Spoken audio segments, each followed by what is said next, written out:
and have the secretary come up, and I don't know if you want Rich to come with you, but however you want to do it, and it will be fine. And so.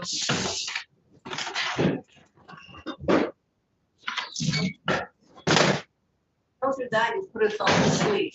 No, I realize that. I can't see my screen. Oh. Well, you should be paying attention anyway. Jeez, you're such. At least somebody else is getting great practice. Mrs. Cleaver's being. Is that Ori? Oh, it's so dark, I can't see my paper. All right, are we live? Oh, get over it. All right.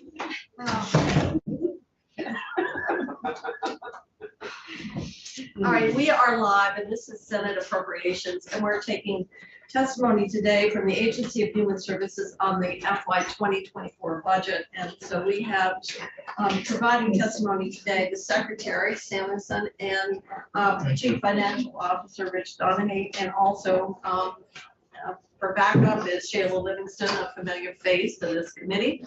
And so we have documents that have been given, and I'm going to turn it over to you to sort of give us a run through from the Secretary's perspective, knowing we're going to be hearing from the individual departments, actually starting with 145. So we need to kind of get moving, and I apologize for late starting, but that happens, as you know, due to noontime meetings. So welcome. Welcome, and thank you, Chair, for having us here today. For the record, I'm Jenny Samuelson, the Secretary for the Agency of Human Services. Today, we're going to walk through at a high level to start the agency's budget, and then Rich can walk us through each one of the department and the Secretary's office budgets in more detailed numbers. I think it's important to start off on the you'll see on the first page of the first slide that the agency took a different approach this year to the way that we did our budget, and I think that you'll see that reflected. We took a whole agency approach. We put the departments, rather than giving each department a flat across the board budget that they need, target that they need to hit. We put the departments in the same room, ask them to take a look at our strategic goals and objectives, and then based on those, come up with an agency-wide budget versus department-specific budgets. And so in that, you should see the agency's priorities reflected forward in the outcome. Overall, though, looking at the second slide, this budget gives this slide gives a general overview. I'm going to go through in a little bit more detail some of the elements on it, but all told, there's an increase of $3.2 billion across the six departments. They represent a significant commitment to the Agency of Human Services and the services we provide, with an over 10.82% increase overall in the general fund budget. We're going to go through each one of the initiatives in a little bit more detail as I move forward. Specifically, AHS, this committee is well aware as I look around and see the folks that we've worked with for a long time. But this represents 6 departments. It's the largest in state government, agency in state government, with over 3,700 positions. For the next year, that's a 2.4% increase in positions, which is a total of 73 positions, the majority of which are in the Department of Health with 32 positions, many of which are limited service and continue to be funded with funds from COVID. As we look at the initiatives in our base budget, we're investing $5.6 million in general fund. This is on slide number 5, in the Department for Children and Families, in child care specifically. First, what you see is an increase in the percentage of the federal poverty limit for our child care subsidy program, CCFAP, and that's moving it from 350% of the FPL to 400%, which represents this. While while it sounds like a small move, that specific increase actually represents a significant number of children and households compared to the bands below that. In addition, where it's expansion of the after-school and other enrichment programs to correspond with the CCFAP increase, so that we're across the board providing advancements in childcare for families. The next one, which is the equalization of the subsidies across providers, is worth a little bit of time to make sure that we understand it. Essentially, in the past, the childcare subsidies amount was based on their quality outcomes for the childcare providers. I think that was a good opportunity for us to try to incent quality, but what we actually found is it meant that in areas in the state where we had programs that were smaller programs, less likely to be stars, family in-home family programs, less likely to be stars accredited, particularly at the higher levels, those families became eligible for a lower amount of money towards their childcare, but their childcare didn't necessarily cost less. And it didn't necessarily incent quality in the way that we had hoped. There's other ways to do that. This equalizes that so that regardless of where you are, you have equitable access to the same funding across the state. We'll be taking more testimony on that in terms of how that aligns, because it seems like a lot of the initiative has to do with credentials and the level of training and the cost associated with those employees. What? That has to do with placements. Well, yeah, that is true. That is true. I guess that's right. Fundamentally, there is more demand than there is capacity In the system. Moving forward into the other components of DCF, you see a $6.5 million general fund increase. What you saw in the BAA was funding to enhance the total number of shelter beds. What you see here is base funding for those services so that they can continue to be open and operational. So those are two corresponding: open more shelter beds to meet need, and then here are the services to keep those beds open going forward. You also see for our private non-medical institutions, which are residential programs across the state, which serve children in DCFs, being served by DCF, but also individuals being served in the mental health. So you'll see this in both DCF and in the DMH budget. In this case, it's an increase in their rates to reflect an inflationary cost, or it's an inclusion of an inflationary adjustment. So previous to this year, their rate methodology, which is a cost-based rate methodology, was not adjusted for inflation. So this does that. In addition to that, it's contracted staff to support FSD's caseload as the caseloads are higher than they historically have been in the past. That's a very troubling trend, because we've tried to be making investments. We put more money into parent child centers last year, specifically linking it to serving the families where, are we talking about, it used to be the big percentage for children under age 6. We're seeing something here, and we'll get into that with DCF, but, DCF can provide the demographics of where those caseloads are. whether they're juveniles or whether they're. Moving forward for the Department for Aging, Disabilities, Aging, and Independent Living, they also have seen any continuous increases in the caseload for their Office of Public Guardian program. They have not seen any increases in the number of positions since the recession, when there was when some of those positions were removed. Their caseloads are now considerably out of alignment with federal standards, and so this adds 3 positions to try to get closer into alignment. We also see increases in home health rates, particularly targeted to Choices for Care program, and increases in rates for our skilled nursing facilities, and then efforts to stabilize the developmental services system of care by adding crisis and other beds. And so some funding in the Dale budget for that. We're seeing investments in the Department for Mental Health. In this case, I want to point out how we approach mental health this year. We really worked with the department to look at the services that Vermonters need, agnostic of the agencies that were providing them.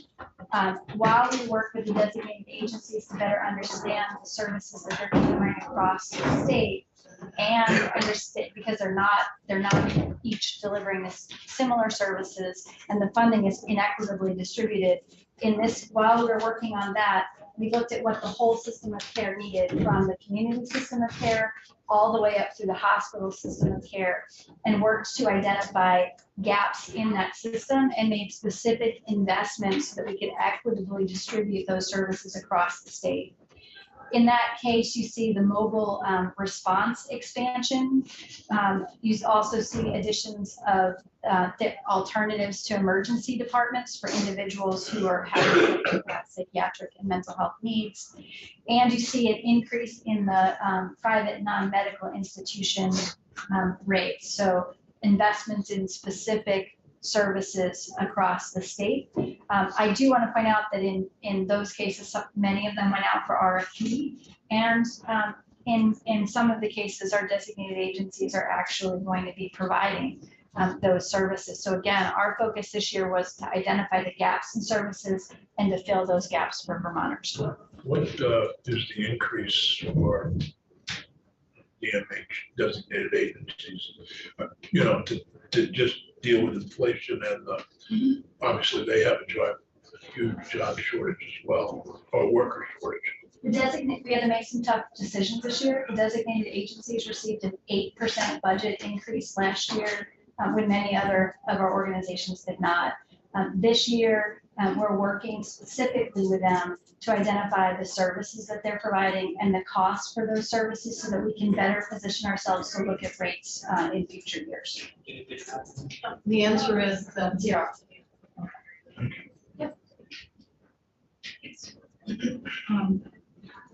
And then under the Department for Vermont Health Access, we increased the rates for dental services. We were seeing many of our dental providers not providing dental services to Medicaid recipients, and particularly to Medicaid for children. So we increased them from 50 to 75% of the Delta dental rates for a total investment of $5.7 million.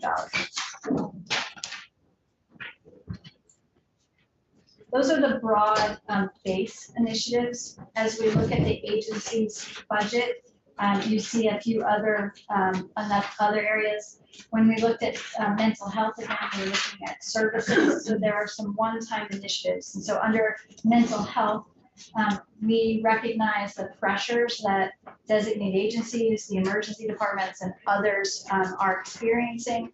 I believe we can get further upstream with both screening, a brief intervention, and then treatment in those in primary care and other spoke practices if we work to make them co-occurring. So you see a $9.2 million investment. What I do into the blueprint for a 2-year pilot. I do want to emphasize here, this is not just an expansion of what we know as our typical spoke services. This is an expansion all the way down into children, from infancy up through the lifespan, for screening and brief intervention, so that we can get further upstream of this, in addition to being able to provide ongoing treatment for individuals with lower acuity to decrease the pressure on some of the other components of our system.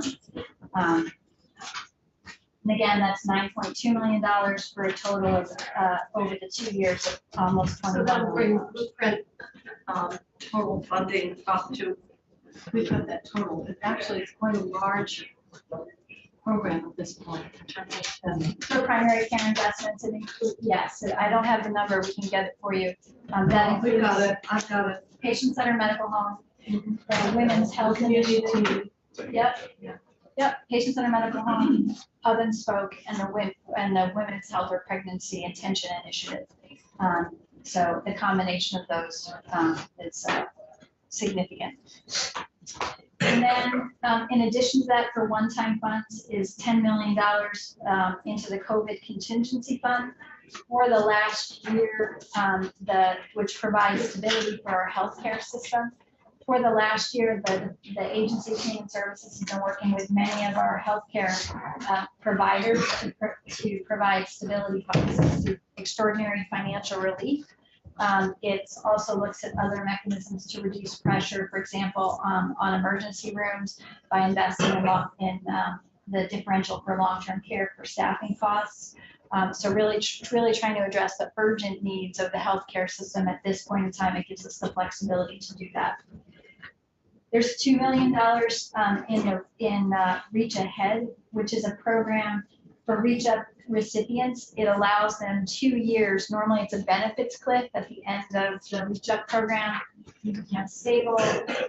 Your family is on a appropriate trajectory and to meet their personal goals, and then their benefits suddenly end, and so they recirculate into the system. This gives a little bit more of a glide path off of the Reach Up benefits through a 2-year period. Is that a phase out or just postponing the cliff?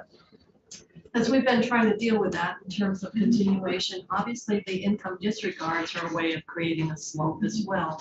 So I think that's a great question for DCF, who I think will be in here next to explain the process for what that phase down looks like.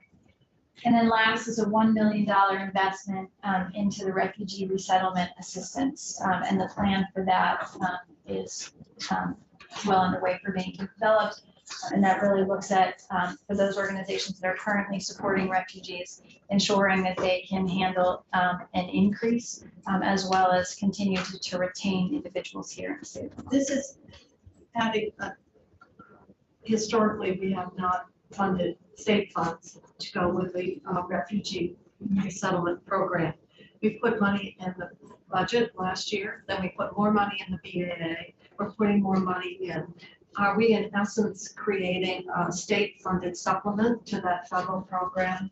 Because what would be different at the end of fiscal year 24?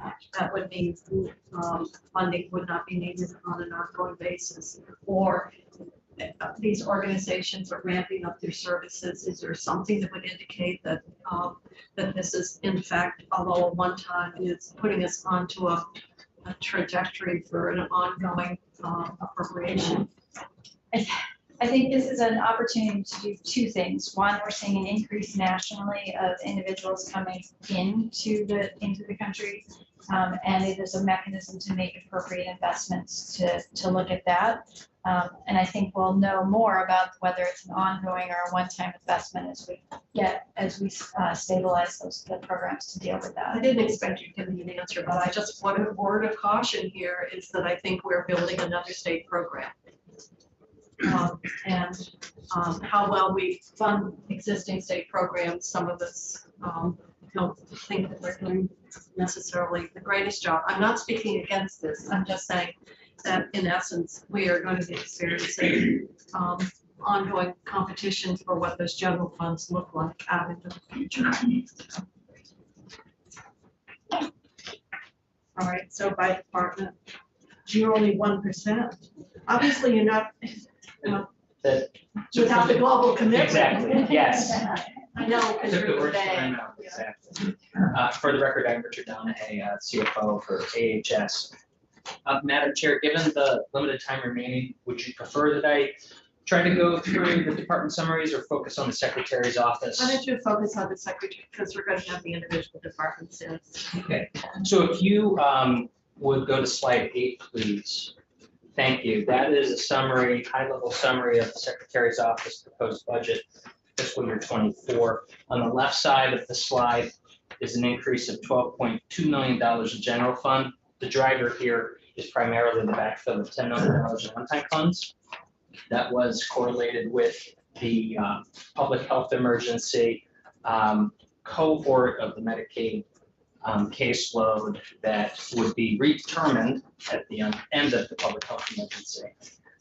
So we have to backfill that one time, and then In fiscal year 24, if you move to the right column, you'll see that one of the major drivers of the $39.4 million decrease in GF is the one-time of $10.5 million for the extension of those individuals in that cohort that will be one-time in nature once their eligibility is redetermined.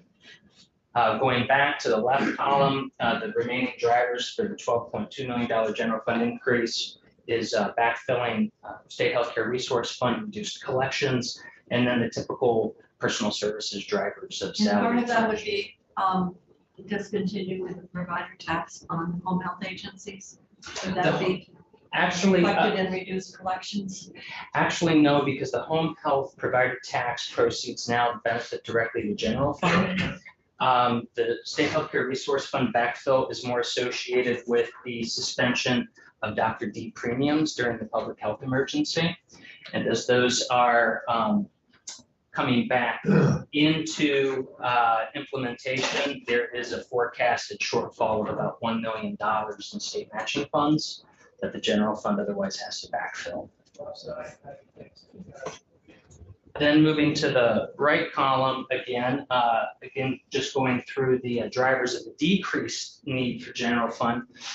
There's about an $8.2 million effect for the increased FMAP rate in 24 versus state fiscal year 23. I already discussed the one-time consensus funding of $10.5 million general fund. There's also the new adult caseload and utilization estimated general fund effect of $10.8 million because they received an enhanced rate of federal medical assistance percentage, FMAP. And then there is the 85% enhanced match rate of FMAP for mobile response, which will continue through the end of state fiscal year 26, when we anticipate that that will be the end of that demonstration period. And as Secretary Samuelson testified to, there is a proposed expansion in 24 of mobile response. And then there is also. And the enhanced matches through when again? Through the end of state fiscal year 26, assuming that the governor's recommended budget proceeds with the expansion of services for state fiscal year 24. Right. And then there's an increase in GME, which reduces the need of about $9 million in general fund because UPMMC provides through an intergovernmental transfer the matching funds for those federal funds. And those are the major moving parts of the Secretary's office and its budget proposal. In the scheme of things, the office itself is relatively small. What about a Human Services Board, which is attached to? Correct. There are no structural reductions. We were able to determine that compared to the base budget and actual expenditures over the last few years, we were able to trim a little bit of general fund from there, but that will not affect. They were asking us for an increase. I don't know whether that was anticipating that when we start getting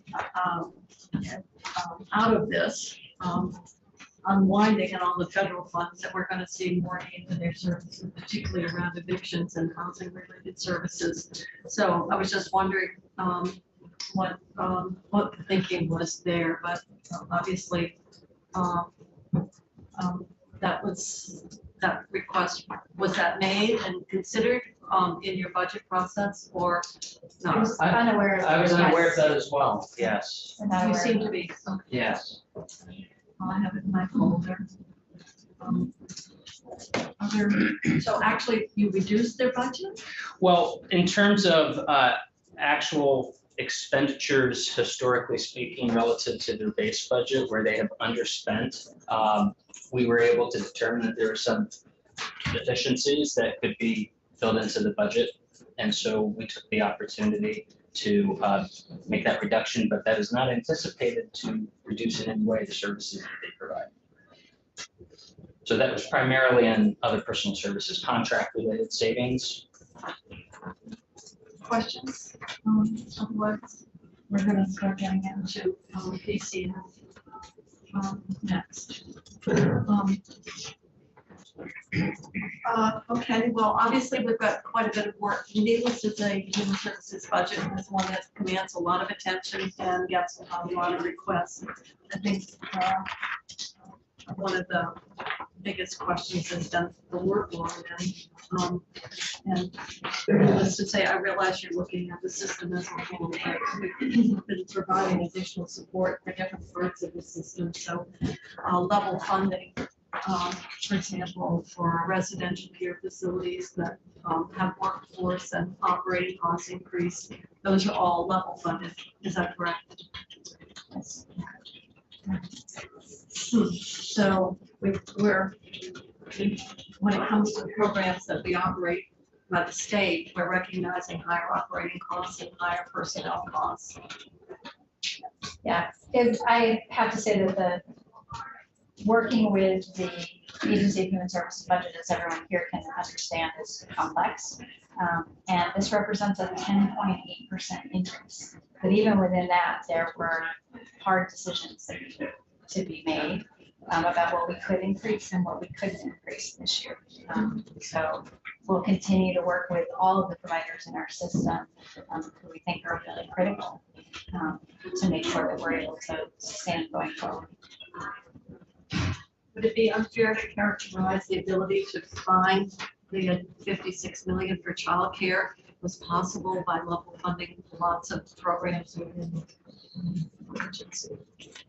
I would say that we have that the budget overall is an increase that is significant even without the child care budget and in alignment with what we've seen in the past. I don't, Rich, I don't, even without, I can't remember, do you have the percent, you have the percentage without the child care budget is in alignment with what we've seen as the same increases in the past. All right, well, it's a big agency, and I think one of the unfortunate things, an agency is not an agency. And we have a lot of agencies, and everybody equates them as though they're all the same. And when you've got half of state government and half of state employees all in one agency, it's very easy to sort of minimize exactly how much one agency is really included in terms of the spending and costs of government. And it's easy to say, to think of why does the Agency of Human Services cost us so much? And well, it's half of state government, but then you look at the programs and the responsibilities that are lodged there. And the answer is much more obvious than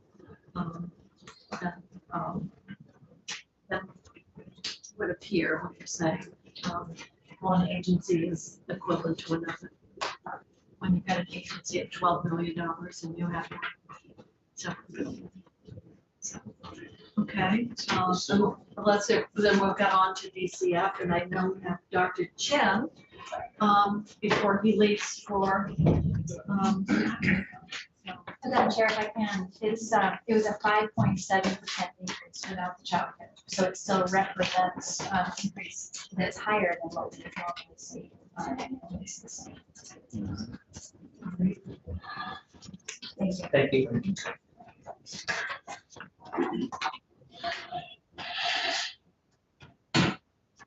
Are they out in the hall? They are. 5.7%.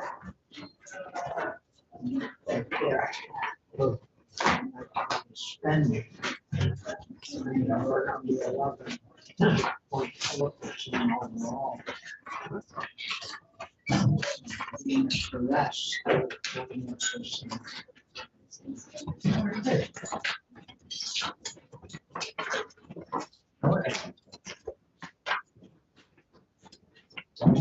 Almost there. That's lots. But you remember the famous line, that body. Every time I think about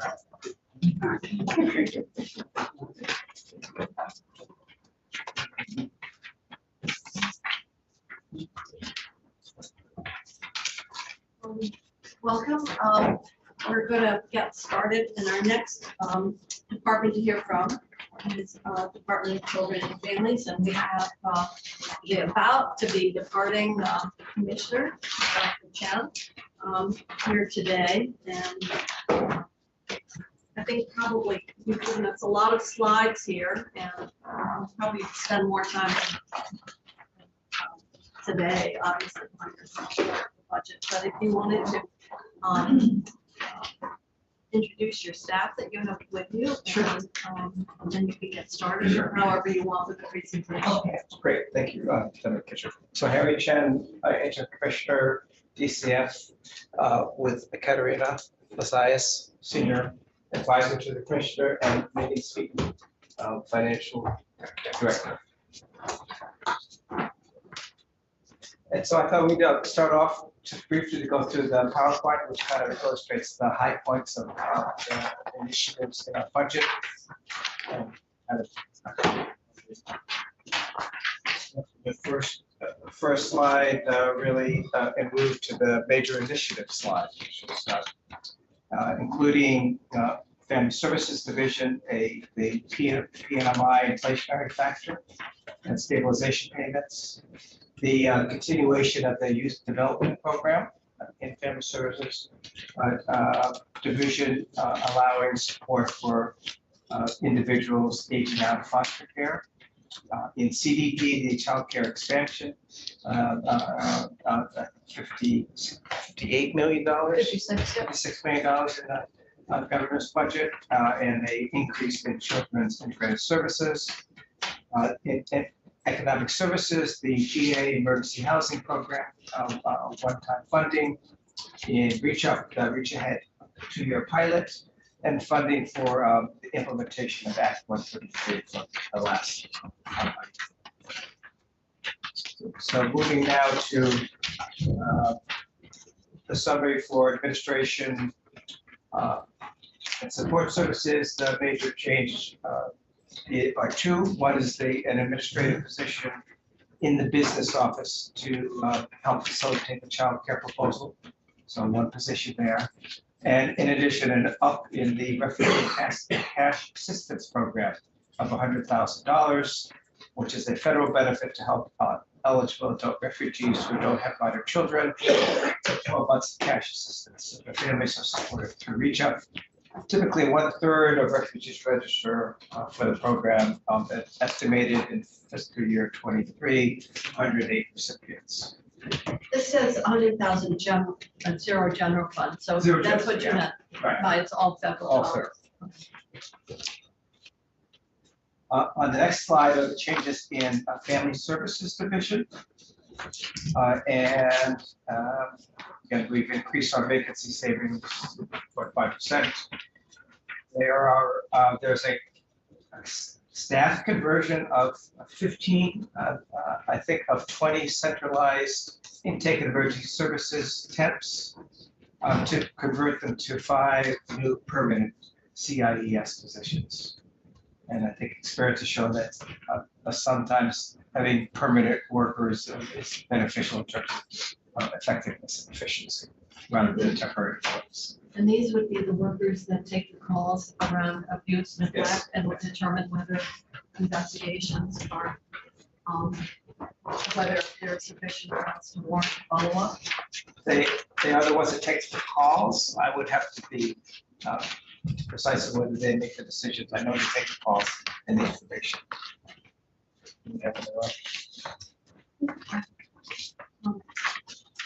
Those are really complicated decisions sometimes to make. So having temporary staff perform that function it comes with its limitations. I think you might want even our experienced people to be able to evaluate the calls. So, So I think that may be some of the reasoning behind converting these from temporary to permanent. In addition, the conversion of contracts from GF to GC, both in terms of the Balance Restorative Justice program and Lund substance abuse. So in Lund, it's a 1-to-1 GF to GC conversion. In family services, there is a $1.9 million net increase, which includes 1.9 million for inflation adjustment and 2.8 million GF, GC conversion for stabilization supports. There are some down caseload adjustments for subsidized adoptions and subsidized care with an increase down in GF. So in the budget adjustment, we just appropriated money for the temporary facility, detention facility. It's over $4 million, site yet to be determined. And I'm sure that there'll be more testimony on that. Needless to say, the closure of Woodside has been a bit rocky. Some of us were not, Senator Sears, you were involved in that discussion. There was talk that there would be Medicaid. I think that there's been questions about why the number is different today. On the other hand, we know from other projects, what you start out with your estimates. If you look at what we had as a proposal for our mental health system after the closure of the hospital with Irene, well, that plan that was put forward, in fact, with actual experience, that's proven to be really inadequate, and we're having to deal with it. And it seems that there is sort of, well, that's what you should have anticipated when you closed Woodside. Why is it different today? You know exactly why I'm asking this question, and how you determine the number of children and what might have changed. And I think we've changed our rules around juveniles coming into DCF in that period of time. We know that construction costs have varied or gone up tremendously. So a lot of things that might have seemed to be, knowns a few years ago no longer are valid and need to be updated. So if you're still, we understand the proposal to cite and use the Beckett program and the property they own in Newbury is still one piece of that response for the juvenile population. And then you have this other proposal that would serve up to 6 or 7 or 8 youth. And Senator Sears, we had some language in because we're trying to get a better handle on, as you look at the children in custody, you're looking at trends, how should, as we're anticipating need and where to build capacity, what does that kind of look like today?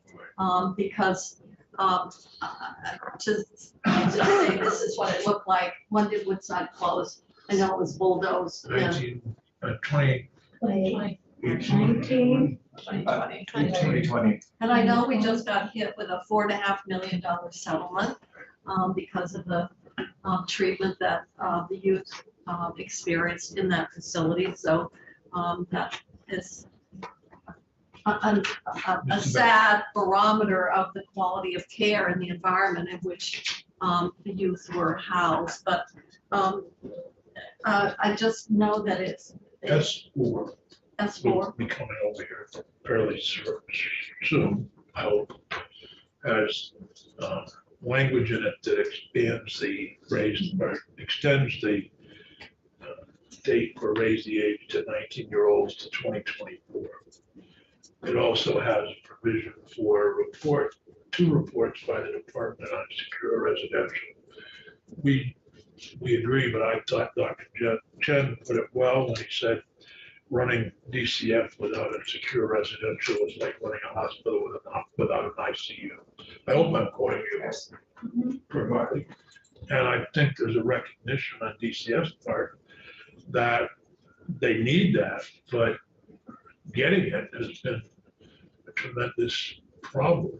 And I don't know who to blame. I mean, it's, Ken Schatz and Mike Smith were there when that decision was made. they're no longer in state government. And Sean Brown has moved on to the Agency of Administration, and the prior secretary after Mike is also moved on, so I think, unless I'm missing a secretary. You got I got it? Good, I can't remember. You know what? That's how quickly we forget people here. It's awful. It is awful. It really is. Was And it also Al it's- Gobet? Well, it's indicative go of back. how long Al this has go- gone. I'll go back. Anyway, so we're looking as soon as possible. I believe they're building pods. Or the pods are already, I don't know if they're cement or heavy, The modular pieces that are put, That put transported together up and then create put together on site. rooms and, And the siting is yet to be determined. We're still working with with the town of St. Albans on our proposal to site. planning purposes. I didn't know that. And these are for all of the kids who go into the facility are adjudicated. That's correct. To be locked, to be in a locked setting, they have to be. But we're not looking at, yeah, okay, good. So the question has been raised, why are we looking at multiple sites around the state? And I'm sure you've thought that through. Obviously, the proposal in, great, let's put it forward, is that one that's been controversial. And their perception is they were given the choice, but every other town is given the choice around siting, which in some cases, I think we've got micro facilities cited and they're treated as with 2-on-1 care arrangement because of the, and these are adults who have committed very serious action. So we do have very small facilities in very rural towns scattered throughout the state. And the question ultimately is there some utility of having one site and program there? Or, so if you could share with us just sort of the analysis of the thinking that has gone on, because on the surface it appears somewhat ad hoc as we've gone on, and I think that's part of what makes it vulnerable to either confusion or complaint. So Senator Kish, I want to back up a little bit to the question you really started with, which is why are we in this situation in terms of, and it really comes down to we're in a completely different place than we were in 2020. I think everyone, 2020, nobody would disagree with that. And both it was the actual effect of the pandemic, but then, and more importantly, what it did to our system of care. What it did to all of the programs that are out there that are struggling like we are to hire staff. And given the fact that we are at 50% of our capacity, pre-pandemic capacity, in terms of our system of care for DCF and volunteer. So when you have that, Justice involved, well, I mean, in our custody, Oh, within our custody, whether it be residential, whether it be crisis stabilization. So our capacity is so low that it's really, and when you have that degree of loss, then what happens is it kind of all generally flows uphill. The system doesn't work well because you don't have the capacity to move individual children and youth to where they need, either at a lower acuity community or a higher acuity in a crisis stabilization facility or even a secure facility. So we're really seeing results of that, and building buildings certainly is one of the answers, but it's obviously not the whole answer, because you have to have programs that are staffed those facilities, that have staff that fulfill the vacancies. So a lot of our time is really spent both trying to move forward these facilities, that ICU for our quote unquote hospital system of care, but also supporting the lower level of facilities and programs throughout the state, one of which is Senator Sears Factor, SEAL. So that's some of why we find ourselves here. In terms of why there are two programs, to be frank, we thought we'd have one of those programs up and running right now. right? That was when the decision was made to go forward with the facility in Newbury, it was supposed to be built by this time. And so it wasn't the fact that we're You sitting mean here. modified, the buildings. Right. It would be modified and the program would be up and running by this time or shortly, certainly in the very near future. But this is not a detention facility. No, it is a secure facility, so again, they have to be justice involved youth, but it's meant for short-term treatment. So treatment of a therapeutic nature, not just a detention facility. And for periods of up to 4 months. Whereas this other facility, we're talking about the temporary short-term facilities, secure stabilization facilities, something we expect or hope that the children and youth will stay for better days to weeks. So it's a very short-term phenomena, and then from there they might go to the treatment facility, or they might go to a residential facility in state or out of state, or they might stabilize to the extent they can actually go back to a facility that they were before. All right, thank you. It seems like so much of what we do is iterative, really iterative, as circumstances change, population changes. Certainly the number of children you bring into custody are predominantly are young in this environment, which is a sad commentary as well.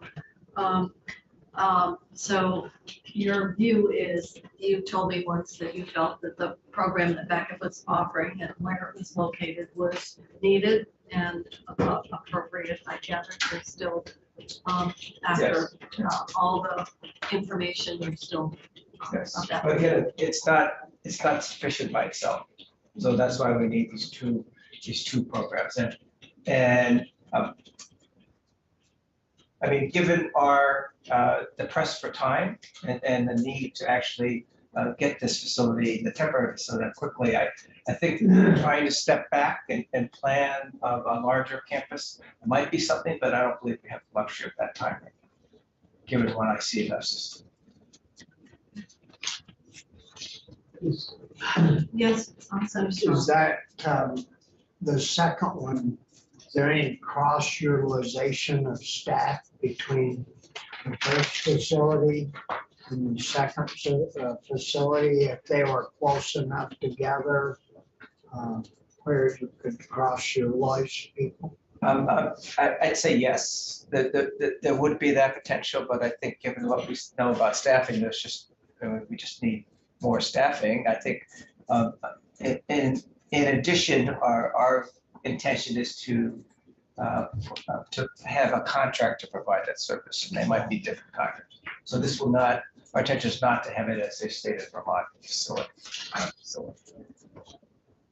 And I know at the time, there was, as programs were being evaluated, the joint fiscal office and the business office looked at the cost, because obviously the SEA wanted to have a facility that was operated by state employees, which was the case in Woodside.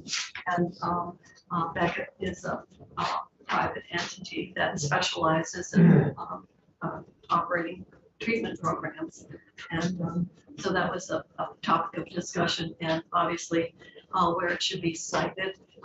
There was kind of the impression that you had actually planned to do it in Windsor, and Windsor rejected it, but I don't think that was, it was really, I think, driven, maybe I'm wrong, was that Beckett came forward with their proposal, and they owned a building that was viewed as acceptable with some modifications, as opposed to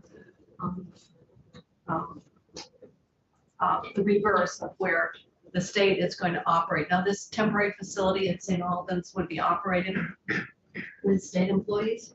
The plan Or would would it be be also contracted out? operated by contract. It would be contracted out as well.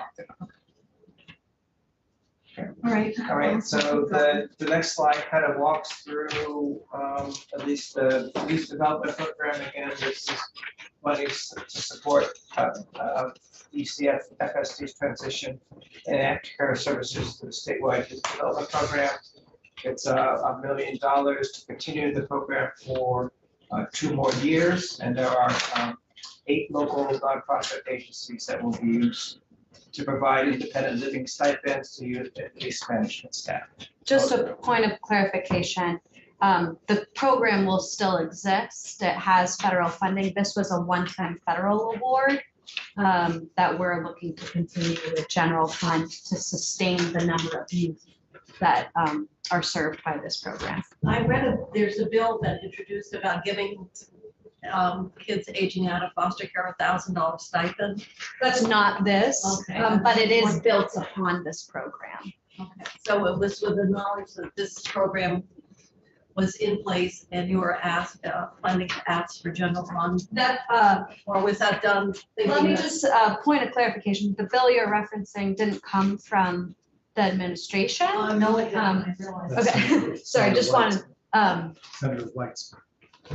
right, but the youth development program does exist and already does some of those things, so there are, that is a place for it to start from. And we have base federal award, and on top of that, there was a one-time additional federal award that has gone away or is going away. And that's to backfill this, but the base federal funding remains. Senator Lyon. So you have the caseload, I'm assuming that's just a total, this is a total count.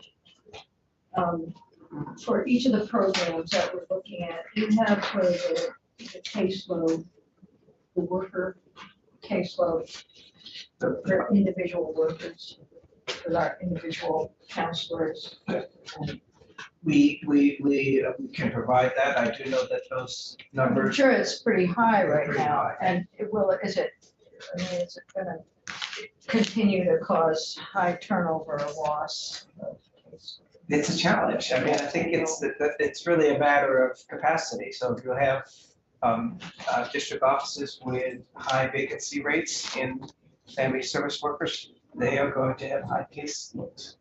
And that's going to be harder to retain people and recruit people. And so we are trying what we can to actually. So this graph though is based on, Totally.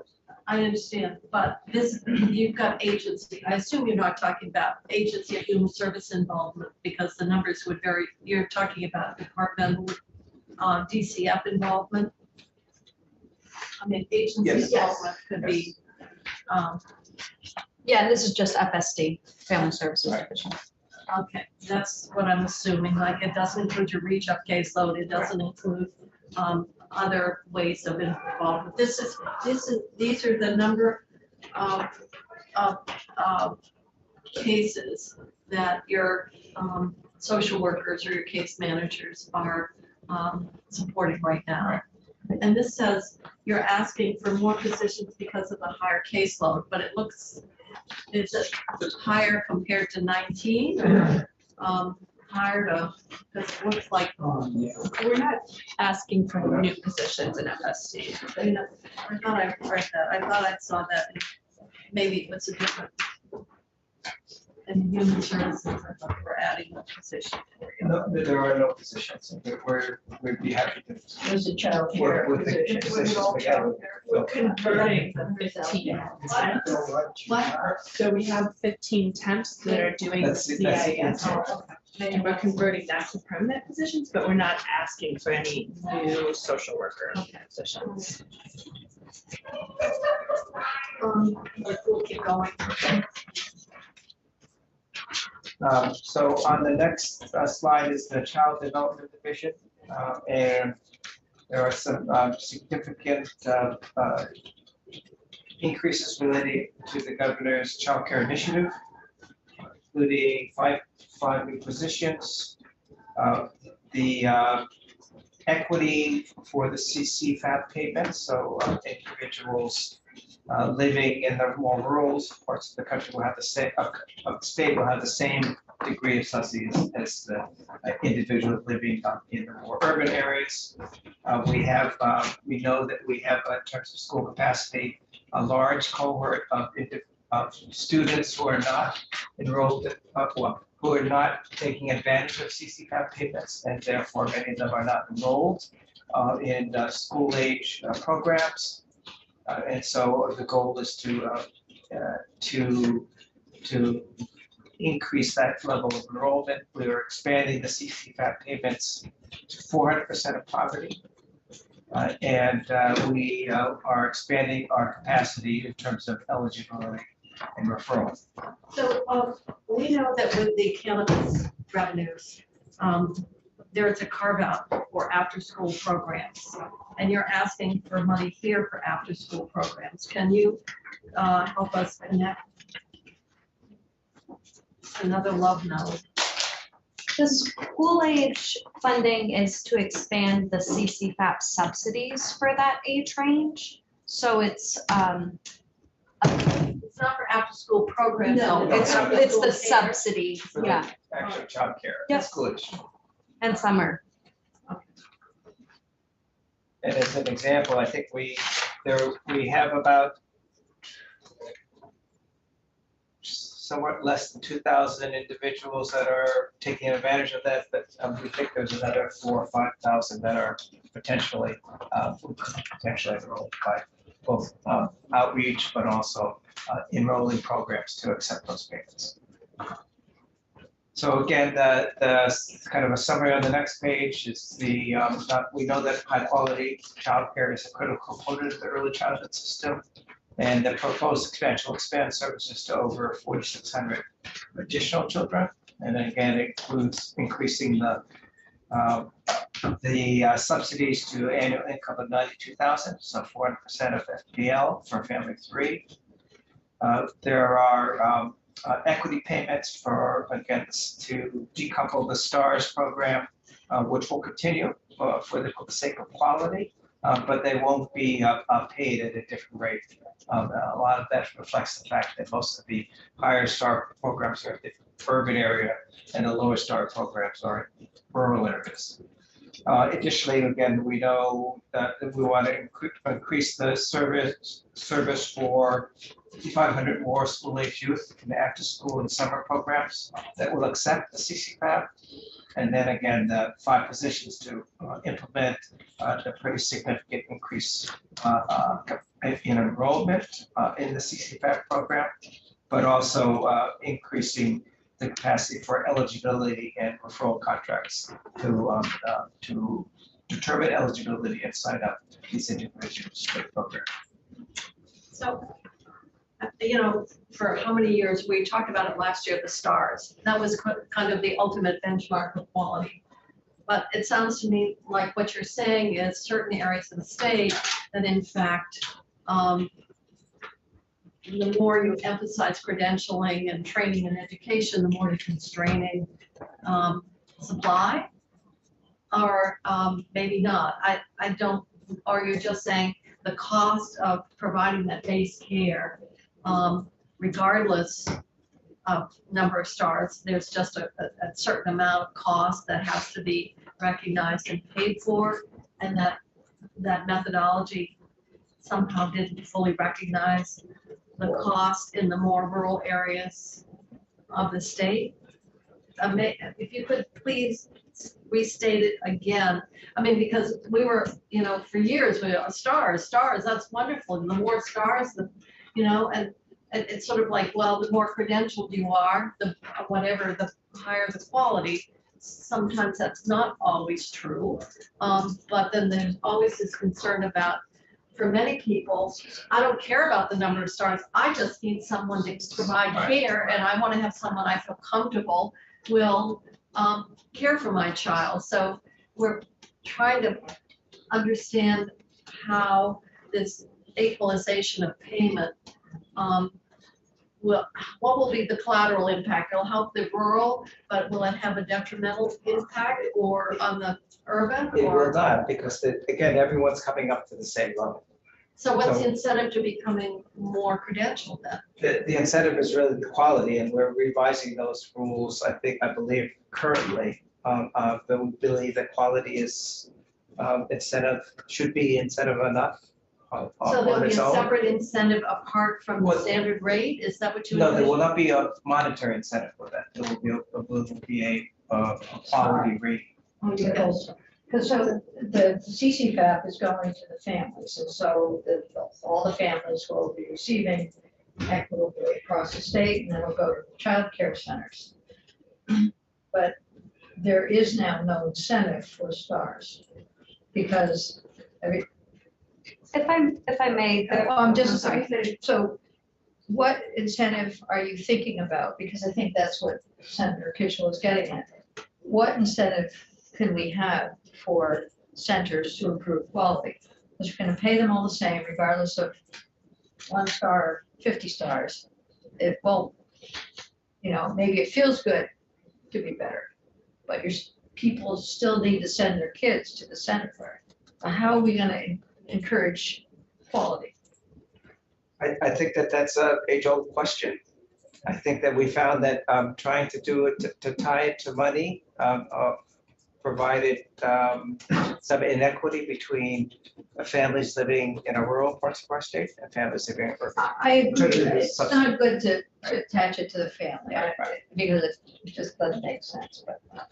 there are a few incentives for families or for providers to increase their stars. In addition, I just wanted to level set and say this was a proposal that came from feedback from the field as well, to decouple the stars and the CCFAP payments.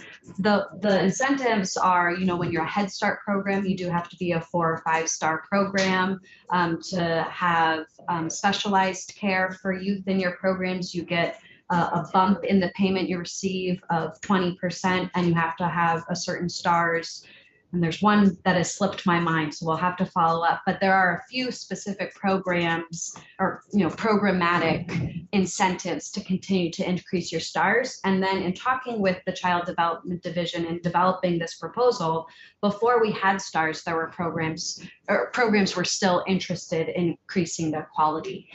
So something that we have done to support them in that, while not a carrot, is that we are launching our quality coaches that are working with programs across the state that will help them talk through, how you meet quality thresholds. Well, that's what I'm struggling with, and because we have a massive, and you have in your committee, a very significant child care bill, and with an emphasis on obviously making, trying to equalize compensation for educators that are, have comparable training to those in the public school system.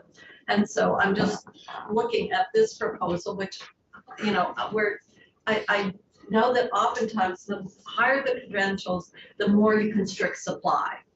And then we do extenders. We're doing it in healthcare. We don't have enough primary care. So what do we have? We have nurse practitioners, and we have PAs, et cetera. And so I'm just wondering how these two initiatives or how this initiative to change the reimbursement structure here relative to we need to provide higher compensation for the child care providers that carry a higher level of training, how they align, or do you see them moving separately, or were you doing this independently of this other initiative? Yeah, we had proposed this independent of the bill that was introduced, but I think we are in ongoing conversations about how they overlap. I'm looking at Senator Lyons. I'm hoping that when Miranda Gray comes in tomorrow, we'll hear some of this. Well, then why don't we move on, because obviously it's going to take more. And I will just say a couple of things. I mean, quality is a laudable goal in and of itself. I think we see that throughout the state in terms of healthcare, and people, magnet hospitals, that they are more able to hire people, so they're more attractive to the labor force. And they're also in an area where you might have several choices of providers. A 5-star provider would be more attractive to families. So I think there's other reasons other than direct incentives as was associated with this for quality in and of Then itself. Westman, you'll have the last question on childcare. Then So we'll my move on. last question is, what is a significant increase? How many placements do you see? Well, look at the capacity, how that's gone down. Yes, the capacity's gone down. So what do we see as increase in placements? Right, so this proposal doesn't touch on that capacity building. We do have capacity building in our base budget, which has sustained this system during the pandemic, but we do hope to see growth as we continue to emerge. What's the projected growth and what do you see? I guess we'll have to follow up with you on that. I don't, Miranda's not with us right now. Well, I would say from my vantage point and having had this budget for quite a long time, and we danced around the quality pieces and all of that. The crisis is in opening placements. And so I'm gonna wanna see when I do sit down with you, what that all looks like and what you're projecting and what I'm doing with this. Well, we'll keep going. A lot more discussion on that one. Yes, I think so. And obviously child support. So Office of Child Support, there really are no significant changes in their budget. Who's the director of child support now? Is Lisa Rivers, the director? Yes. Yeah, Lisa Rivers. She's started on a regular basis in October. I think was interim in August. She was a deputy director.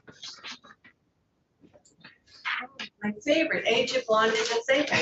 I actually got an increase for this benefit in the tax bill. That's one of my first. I've never gotten an appropriation in a tax bill before. But anyway, most people don't even know this program exists. And it was a significant increase at the 1st of January. So this is just simply the state supplement to the federal SSI benefit or the essential services. So the next item is the general assistance program, meeting the needs of many Vermonters, including the emergency housing program. We're quite familiar with Okay, that. yes, you are. As you know, the ERF funding will run up before the end of 23, at which point there is proposed general funding, one-time funding to support households that are eligible for the emergency housing program. And the 24 budget proposes includes one-time funding to support our emergency housing program as well as the adverse weather conditions policy. I'm getting back to GA pre-pandemic. Right, and obviously there's a lot of uncertainty. We don't exactly know. And that's one of the rationales for doing it one-time funding. We don't really know where we're going to be this time next year in terms of the numbers. As you can see right now, the numbers are pretty high in terms of the amount of money spent on emergency housing and hotel stays, and the number of households, adults, and children. On the next page, in the emergency and transition housing program.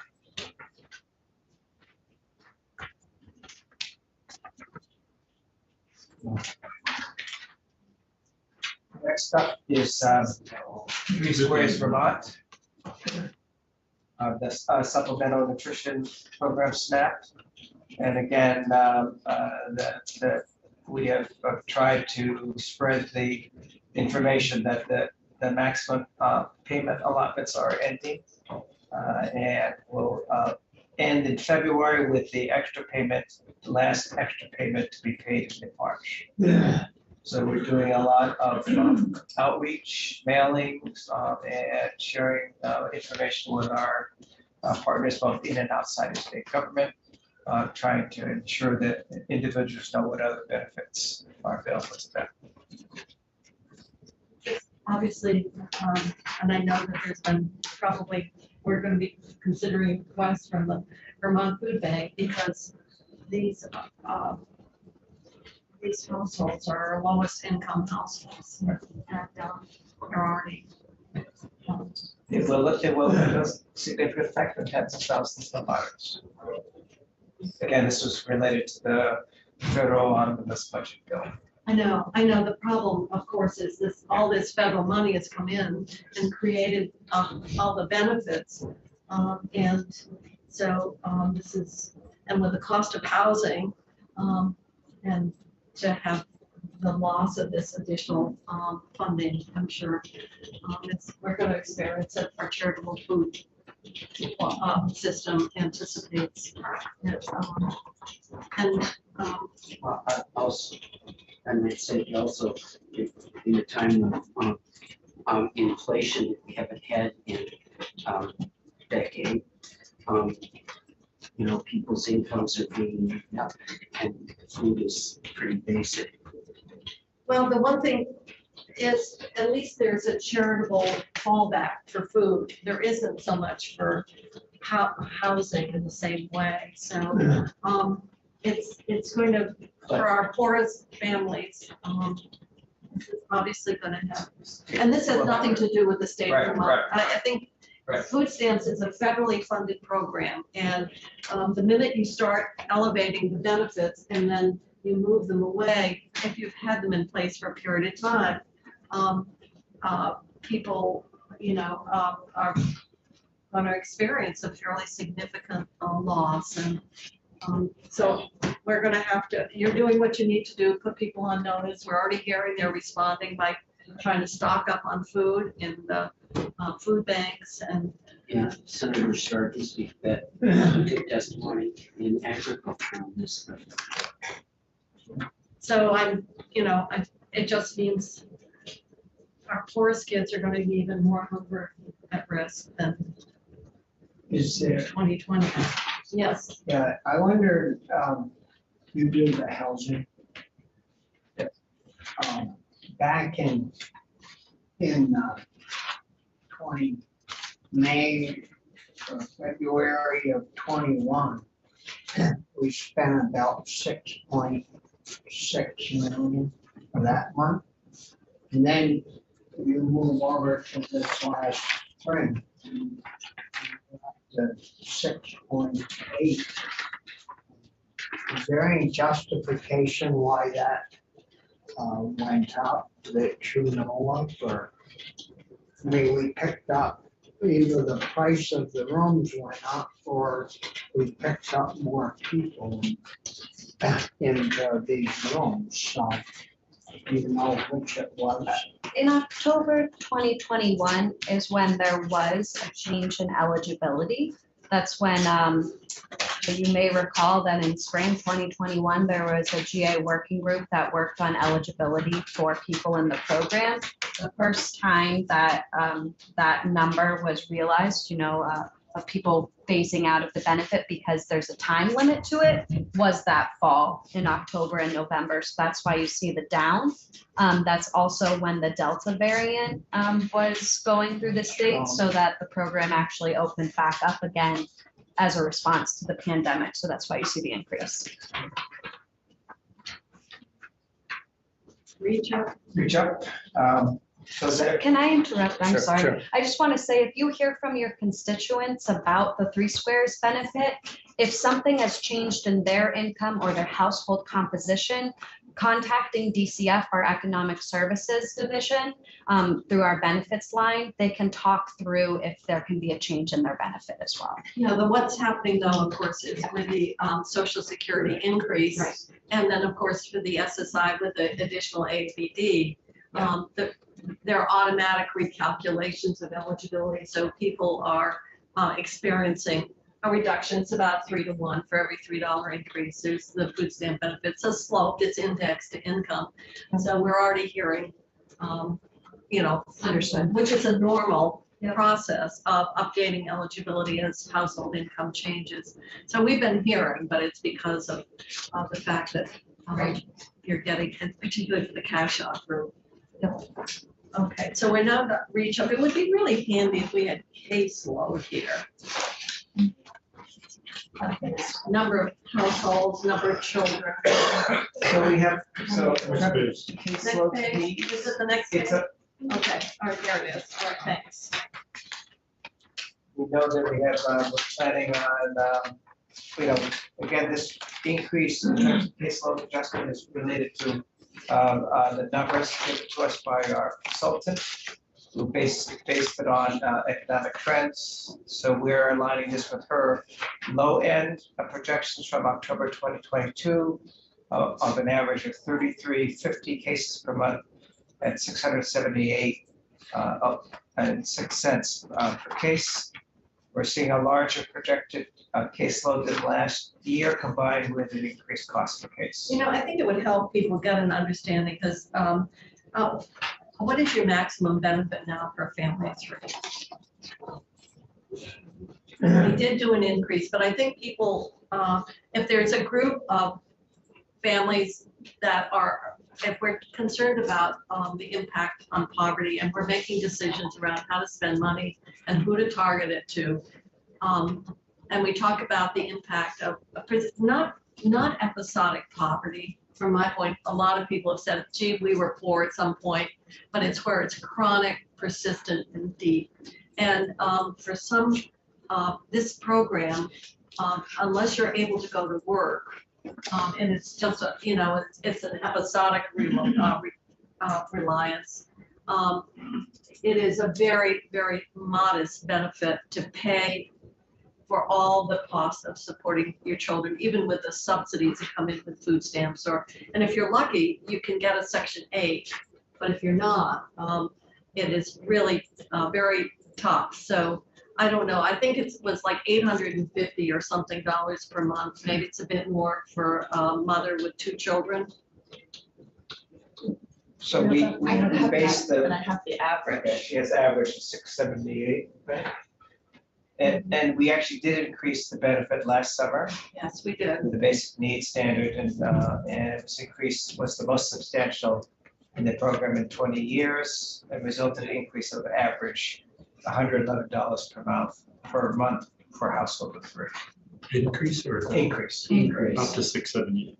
Right, That's the the average. That's the average of households. Because Or family. some people are That's working. the average for all households. That mostly came right out of this community. It did. So it's a very, I don't, you know, it's, our old safety net programs have kind of been forgotten. I'm sorry, I'm gonna get back to my state lady days. Yeah. It used to be that, you know, these benefit programs were routinely increased, recognizing the cost. And so this is the old, you'll go back 100 years, this is the old Mother's Aid program. This is the program that provides a basic financial assistance safety net for our poorest families. And this is a benefit that is to buy food, buy fuel, buy clothing, transportation, etc. And so we are talking about children that are in very stressful financial conditions. So I'm only using this because I know everybody is, you know, and everybody comes in and, you know, they've got their priority and they've got what they're advocating for. But, you know, one of our challenges is how well are we doing with some of our long-term, and they aren't glamorous. They aren't the ones that necessarily have a lot of people knocking on our door, but just like the AABD, most people didn't even know we had that program. So it's just something that I think we need to make people aware of, is that we have, and out of those 3,400, I assume there's probably at least 1.5 children in each of those households. So we're talking about, you know, thousands of Vermont children living in these homes with this very modest level of assistance. And I know the budget's level funded except for a pilot to support work more, but frankly, you can't survive unless you're working, or you're fortunate maybe to have a Section 8, which makes your housing costs manageable. So that's AABD and Reach Up are really the old core programs that have been in place since probably the turn of the century. Asbury outside of Chittenden County earns $856. Well, I was only $6 off then. Well, think about $850 to support 2 children and pay your rent. If they work and earn $300 or $400 a week, how quick do they lose their 857s? You know, They have a certain amount of income excluded, but then they would work off. Right now, $350 is excluded of earned income. Next year it will go up to $450 next For a year month or a week. for a month. For a month.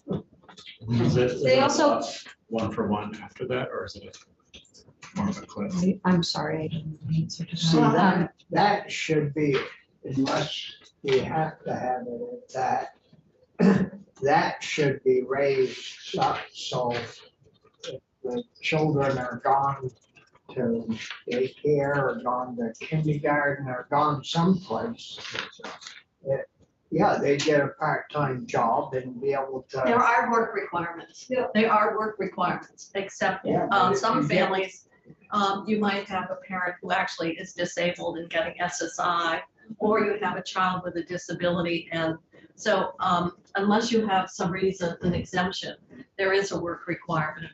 So, yes, go ahead, Richard. I just say that at this period of time, the Section 8, because the help with Section 8 hasn't kept up and rents have gone through the roof. A lot of people can't find an apartment for rent now. And at the same time, it's distressing when the help for food for this group, this is right in the target group that is, we get 3 squares and we get the help with food. So those are 2 things on top of this that are just constraining this population. Well, anyway, I just need to state that from a historical perspective, this is a safety net program. It used to be it may be Reach Up today, but it was aid to needy families and children. It was aid to dependent children, and it was mother's aid. So it is a very long-standing benefit program. And the block grant that came in the mid-90s has not been updated. It's still probably, what, 47 million? Yeah. And therefore, we have every dollar that you have to put into these benefits under block grant are all state money. Before the federal change, it used to be a match program like Medicaid. And after that happened, the block grant just has remained unchanged for almost 20 years. And that is a lesson on why block grants are not a good idea. And so that's a little bit of context around that program. I could go on, but I won't. So why don't we go on to LIHEAP? I think that's an education. If I may, And the Senator, history of it hadn't gone up, and what the amount was. Oh, How do you remember this? my mind retains, I don't know what my mind retains. I told Senator Perch, like, my mind's a junkyard. Very organized. But to remember it was 47 million, you know. Because we made out, we won, because our caseload at that point was a bit more than 28,000 individuals, parents and children, 28,000. It's down to what, 12, 13 now? And so the block grant was based on that caseload before the work requirements and the other changes kicked in. So the states were flush with cash at the time. And we moved a lot of the money out into childcare and other areas because we had it. We created the caseload reserve to help park some of this money. And but over time, in 20 years, you can see what's happened is the money that's been moved to support other things. And any dollar that goes into these benefits has to be all general fund at this point. Well, anyway, I have a lived experience here. Senator, I'd like to I'd share. say that every time I come in this committee, I learn more about my department and what we're doing than I can express. So thank you. if I may, I just want to let everyone know that during the pandemic and even still now, we stood up the Reach Up emergency rental assistance program so that Reach Up families do have access to housing assistance right now. You may recall, this is the same funding that we're using in the GA program, and that is funding the Vermont rental, emergency rental assistance program. You only have 18 months. So as Reach Up families are phasing out, we've actually put additional money into our Vermont rental subsidy program so those families can continue to stay in their housing. And I just want to make sure, Senator Westman, when you raise the issue of housing, that's something that we really, we understand. And we certainly agree with your prioritization of rental assistance. So let's go on to LIHEAP. Okay. We do have our Reach Ahead pilot. Yeah, there is a Reach Ahead pilot for $2 million, which is really the transition, additional costs to the new employees such as transportation, work supplies, childcare costs and more for those entering the workforce. And the pilot would ensure that exiting Reach Up into Reach Ahead have access to these supports. And we've kind of tapered the supports to keep them in the program. We're going to use the data that we collect for the pilot to really understand what it is to keep individuals in the Reach Ahead pilot. And there are 3 limited service positions associated with this. Again, families leave Reach Up to this Reach Ahead because they're starting to work, or is there other reasons why they'd be exiting Reach? They may have used all of their months available in the Reach Up program, but mostly they've transitioned What's to the maximum? 60 months.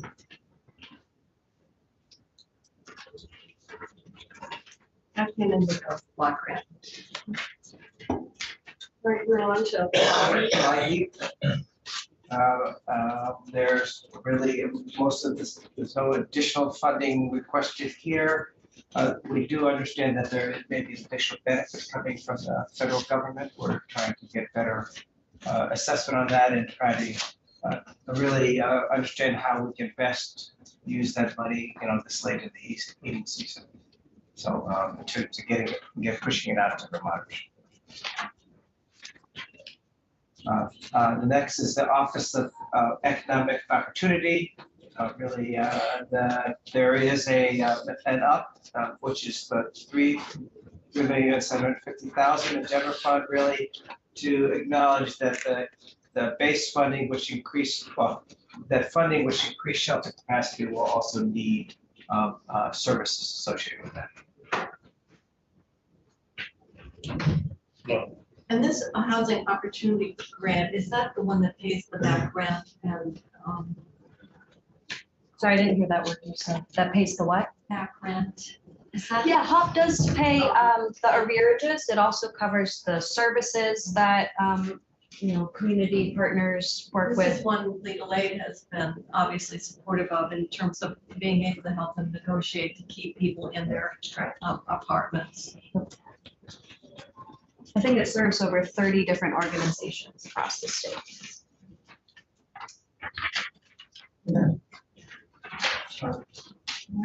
And weatherization is OEO provides works with contractors throughout Vermont to weatherize low-income Vermonters' homes.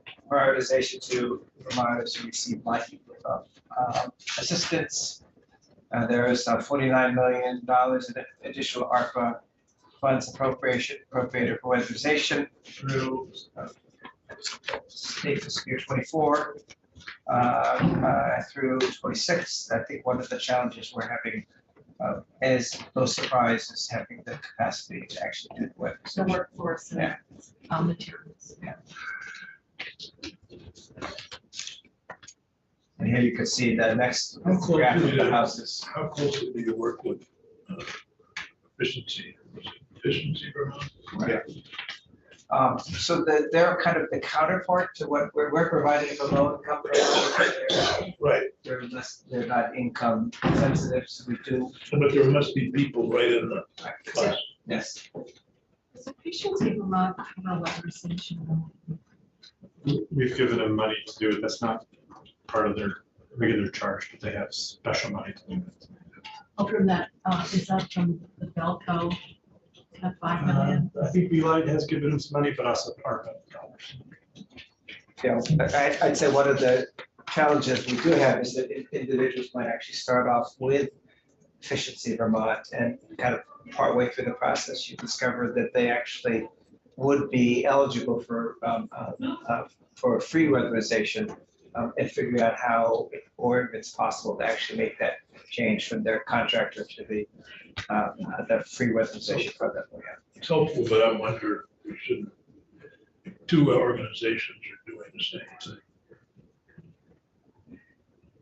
Oh, I don't They're think doing so. very different things. But they're all doing weatherization, but in a very Different rules. different approach. Different approach, right, and, to the individual contractors versus we actually provide the, I don't know whose trucks I see back, but I thought they were rocks. They would be, they do, yeah, right. your cap agencies do the weather. Right, they do actually, and they're the ones that do the actual weatherization. Unless they do it more as an enterprise, they really are doing it for people who are low income, and the whole thing was connected to LIHEAP to help make the fuel benefit go further. And I'm gonna suggest we wrap up pretty quickly because it's getting close to 3 and we have a public hearing for the next 2 hours.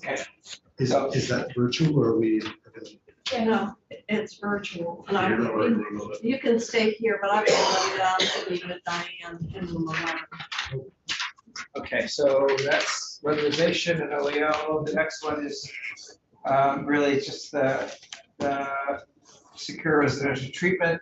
We've spent a little time already talking about this operating savings related to the fact that we have no